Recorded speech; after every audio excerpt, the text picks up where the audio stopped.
Hi, I'm Lee. I'm Summer. And I'm Wally. And we are Three for the Road RV. RV. And today is another Sacred Sabbath day. Sassy? And it's our part 2 of our discussion on the document called The Family, A Proclamation to the World that was given to us in 1995. And there was such a concern from our first presidency about the way the world was viewing the issues of how important family is and how they're trying to teach the world that families really are not that important. And the church was really concerned about that. So they came up with this document to show the world that our church, the Church of Jesus Christ of Latter-day Saints, is very focused on families. Family. Yes, and the importance that it plays in our lives. Family. Yes. Two. So, part 2 is beginning Part like this. The first commandment that God gave to Adam and Eve pertained to their potential for parenthood as husband and wife. We declare that God's commandment for his children to multiply and replenish the earth remains in force. We further declare that God has commanded that the sacred powers of procreation are to be employed only between man and woman, lawfully wedded as husband and wife. We declare the means by which mortal life is created to be divinely appointed. We affirm the sanctity of life and of its importance in God's eternal plan. Husband and wife have a solemn responsibility to love and care for each other and for their children. Children are an heritage of the Lord. Parents have a sacred duty to rear their children in love and righteousness, to provide for their physical and spiritual needs, and to teach them to love and serve one another, observe the commandments of God, and be law-abiding citizens wherever they live.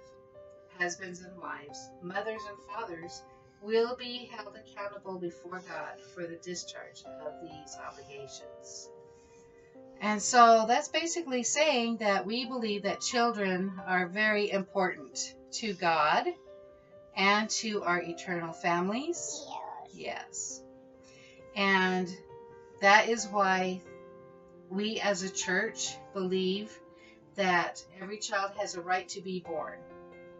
Child born. That's right. Yeah. So abortion is basically against our gospel principles, except for extreme circumstances, such as rape, Yeah. or disease, Yeah.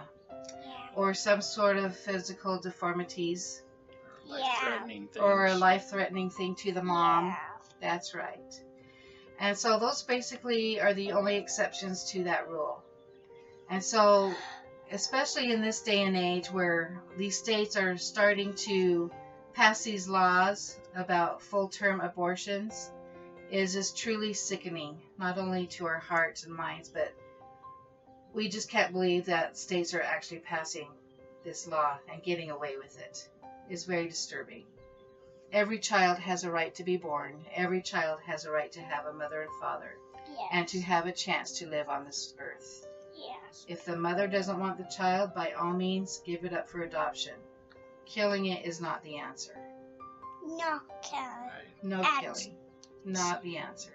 That's Yeah. right. Wally, do you have anything to add to that?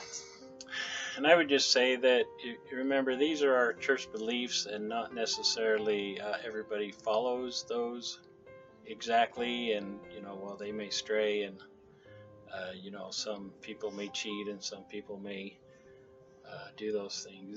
These are what our church teaches, and those are the things that we strive to do. And, of course, we're not all perfect, and that's... So those are the kind of things that we have to say. People are still going to be people, and until we're all perfect, then we're going to kind of follow our own path a little bit anyway. That's right.